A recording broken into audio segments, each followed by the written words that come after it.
इंद्र त्रिवेदी जी। राधे राधे बोलो। राधे राधे महाराज जी। महाराज जी, श्री जी कृपा से मैं राजस्थान में एक सरकारी संस्कृत विद्यालय में अपनी सेवाएं दे रहा हूं, जहां छात्रों को गीता आदि धर्म ग्रंथ पढ़ाने पड़ते हैं।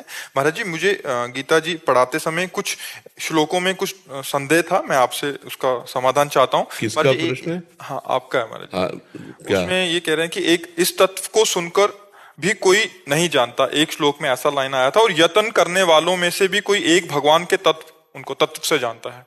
तो इस अलग अलग दो श्लोक। हाँ, जैसे तत्व से जानना है ना, ये बड़ा कठिन है। इसलिए कठिन है कि देह भाव में स्थित है। जैसे आपसे पूछा जाए आप कौन है, तो आपकी दृष्टि देह में आएगी ना। मैं अमुक जगह का हूँ, अमुक हूँ, अध्यापक हूँ, या जो भी आप बोलेंगे, अपने स्वरूप को तो नहीं बोले, तत्व को तो नहीं बोले ना। तो वो दृष्टि नहीं है, तत्व दृष्टि ही नहीं है। कोई बिरला होता है जिसकी तत्व दृष्टि होती है। जैसे हमारी जो दृष्टि है ना अपने लोगों, ये देह दृष्टि है। स्त्री देह, पुरुष देह, पशु देह, जड़ चैतन्य, ये हमारी प्राकृतिक दृष्टि है। प्राकृतिक दृष्टि से हमारी जब ब्रह्म दृष्टि आएगी तब तत्व दृष्टि होगी। अभी साधन ही नहीं है ब्रह्म दृष्टि वाला। जैसे दूध में घी है, पर बिना प्रक्रिया के आप नहीं निकाल सकते। प्रक्रिया जब आप करेंगे तभी उसमें, नहीं तो आप दूध में पूड़ी पका के दिखाओ, नहीं ना। ऐसे ही ब्रह्म सर्वत्र है, पर उसकी साधना है। जब तक वो साधन नहीं होगा तब तक वो दृष्टि समझ में नहीं आएगी, वो दृष्टि नहीं आएगी, तत्व दृष्टि जिसे कहते हैं।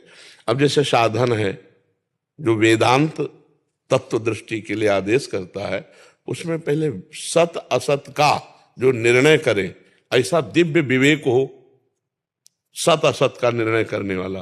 तो जैसे विवेक की बात आती है तो ब्रह्म सत्यम जगन मिथ्या, संपूर्ण जगत मिथ्या है, और उसी को हम सत्य मान रहे, तो हमारी दृष्टि ही खत्म, परमार्थ वाली दृष्टि ही नहीं है। तो पहला तत्व दृष्टि के लिए पहला लक्षण है विवेक, जो सत असत का तत्काल निर्णय कर दे, उसको विवेक कहते। बिना सोचे विचार करके निर्णय करना नहीं, विवेक वो नहीं होता। विवेक होता है तुरंत, नहीं तो विचार का अवसर नहीं देता काम क्रोध आदि।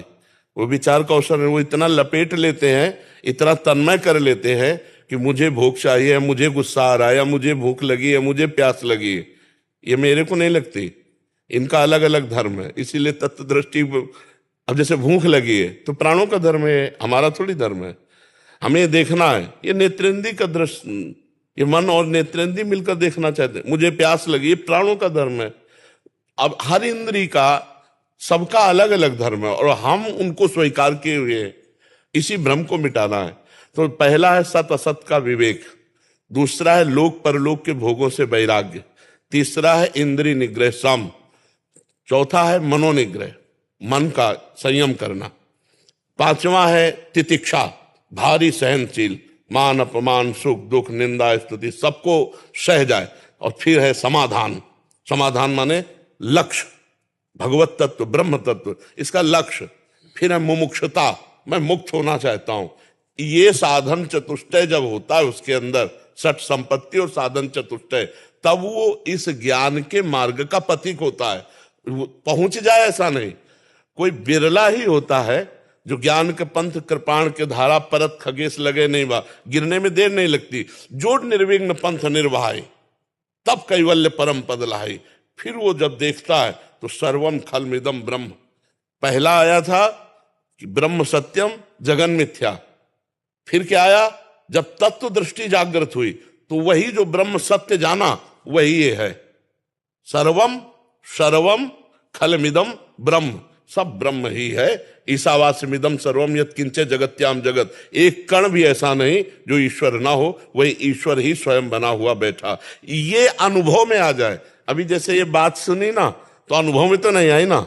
हमें ईश्वर नहीं दिखेगा, हमें पुरुष दिखेगा, हमें स्त्री दिखेगी, हमें दोषी दिखेगा, हमें निर्दोष दिखेगा, हमें बुरा दिखेगा, हमें महात्मा दिखेगा, अलग अलग। तत्व दृष्टि नहीं। और जब तत्व दृष्टि आएगी तो भगवान कह रहे विद्या विनय संपन्ने ब्राह्मणे गविहस्तनी स्वनीचय सुपाके चा पंडिता सम दर्शिना। वो सब जगह एक ही तत्व को देखता है, गाय में, चांडाल में, हाथी में, कुत्ते में, विद्या विनय संपन्न ब्राह्मण में, सब में एक ही तत्व देख रहा है, दूसरा नहीं। वो तत्वदर्शी महात्मा ये देखता है। यो माम पश्यति सर्वत्र सर्वम च मयि पश्यति तस्याहम न प्रणश्यामि सच में न प्रणश्यति। जो सर्वत्र मुझे देखता है और सबको मेरे में देखता है, वो मेरी से कभी दूर नहीं होता। वो सर्वत्र मेरे को देखता है, सबको मेरे में देखता है। मैं उससे अलग नहीं होता, वो मेरे से अलग नहीं होता, वो मेरे में ही रहता है। समझ रहे ना तत्व दृष्टि का? तो कोई बिरला ऐसा है जो तत्व दृष्टि जान पाए।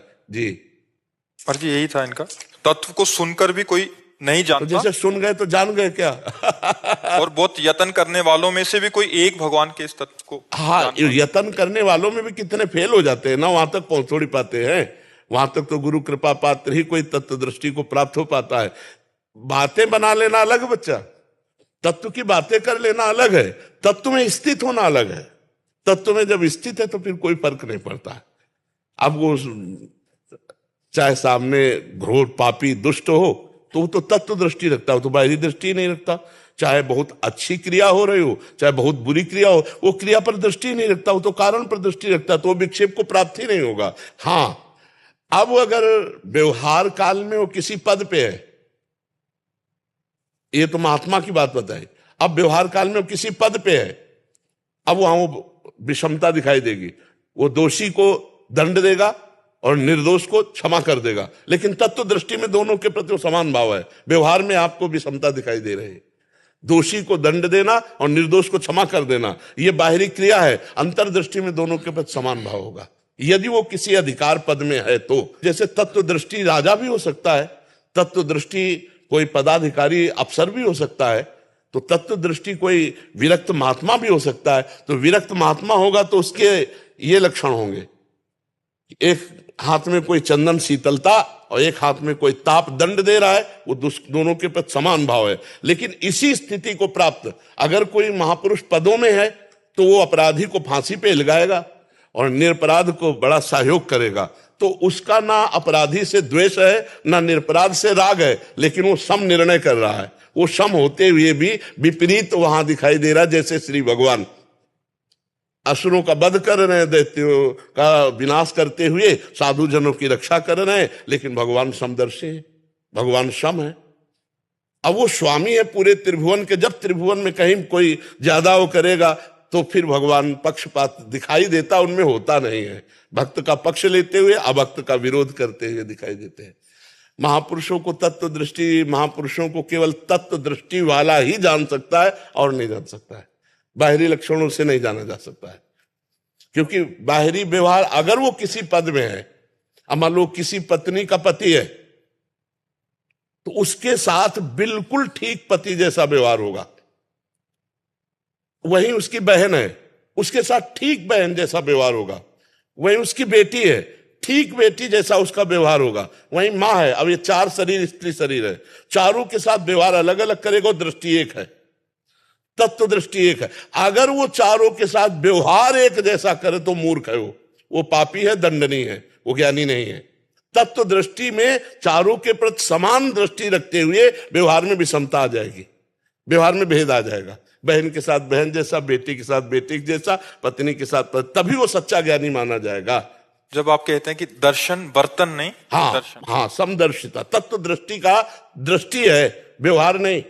व्यवहार अपने ही शरीर में एक जैसा नहीं हो सकता। अपने ही शरीर में देखो, पवित्र है हाथ और नीचे के अंगों में लगाएंगे तो रज लगाना पड़ेगा, पवित्र करना पड़ेगा। अपने ही तो अंग है, अपने ही शरीर के अंग है, पर नीचे के अंगों को छूने के बाद हम रज लगा करके धोते हैं, पवित्र करते हैं, और ऊपर ऐसे छू जाए तो कोई मतलब नहीं है। तो शरीर में हमारा ही है, लेकिन व्यवहार में भेद हो गया। नीचे के अंगों का स्पर्श करके हम पवित्रता का निर्वाह करेंगे और ऊपर के अंग छू जाए तो कोई परेशानी नहीं। तो ऐसे ही जैसे हमारा ही शरीर है पर व्यवहार में भेद है, ऐसे ही व्यवहार में भेद रहेगा उसके भी, जो तत्व दृष्टि वाला महापुरुष है।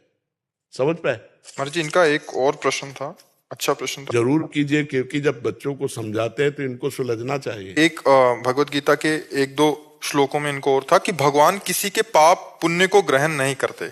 एक श्लोक में एक कहा था, दूसरे श्लोक में अन्य अध्याय के, तू जो कुछ करता है वो सब मुझे अर्पण कर दे, अर्थात भगवान सब कुछ ग्रहण करते हैं। हाँ। एक तरफ कह रहे हैं किसी के पाप पुण्य हाँ, को ग्रहण आप नहीं ये समझना है कि हमको किसी से कोई मतलब नहीं है, उत्तर हम दे रहे, हमको किसी से कोई मतलब नहीं।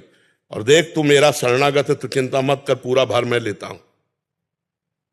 दो शब्द हैं, जो करोगे भोगना पड़ेगा, अवश्य में भोक्तव्यम कृतम कर्म शुभाशुभम। और एक शब्द है, तुम शरणागत हो, तुम चिंता क्यों करते हो, अहम ताम स्वर पापे मोक्षयिष्यामि मा शुचा, मैं तुम्हें पवित्र करूंगा समस्त पापों से, यत् करोषि, जो तुम करते हो मेरे को समर्पित करो। ये संबंध एक जगह बोल रहे हैं शरणागत संबंध को लेकर, और एक जगह सार्वभौम राजा भगवान बोल रहे हैं जो तुम करोगे तुम्हें भोगना पड़ेगा, तुम्हारे पाप पुण्य का अधिकारी मैं नहीं, तुम्हें भोगना पड़ेगा, अवश्य में भोक्तव्यम कृतम कर्म शुभाशुभम, शुभ अशुभ मेरे। और एक है शरणागत, उससे कह रहे जो कर रहा है तुम मेरे को समर्पित कर, मैं संभाल लूंगा, मैं अहम ताम स्वर पापेभ्यो मोक्षयिष्यामि मा शुचा, मैं संभाल लूंगा, तू चिंता मत कर। अपचेत्सु दुराचारो भजते माम अनन्य भाग, साधुरेव समंतव्या सम्यक व्यवसिता, ऐसा घोर दुराचारी भी हो और मेरी शरण में आ जाए तो मैं उसे महात्मा बना दूंगा। क्षिप्रम भवति धर्मात्मा, समझ रहे ना, दोनों जगह अलग अलग बातें हैं। अलग अलग बातों को अगर हम एक जगह मिलाएंगे तो फिर वो मिल नहीं पाएंगी। एक जगह राजा बन करके सार्वभौम सिद्धांत बोल रहे हैं और एक जगह पक्षपात शरणागत का ले रहे हैं कि तो जो कर मेरे को समर्पित कर। तो आग में चंदन डालो तो आग, लोहा डालो तो आग, और विष्ठा डालो तो आग, आग अपना स्वरूप प्रदान कर देती है। तो जब ऐसे हो जाते हैं ना तो शुभ अशुभ दोनों भस्म हो जाते हैं, भगवत स्वरूप हो जाता है जीव। पुण्य और पाप दोनों नष्ट हो जाते हैं। अगर पुण्य भी रहेगा तो सोने की जंजीर है, पाप रहेगा तो लोहे की जंजीर है, बंधन तो दोनों से ही प्राप्त है।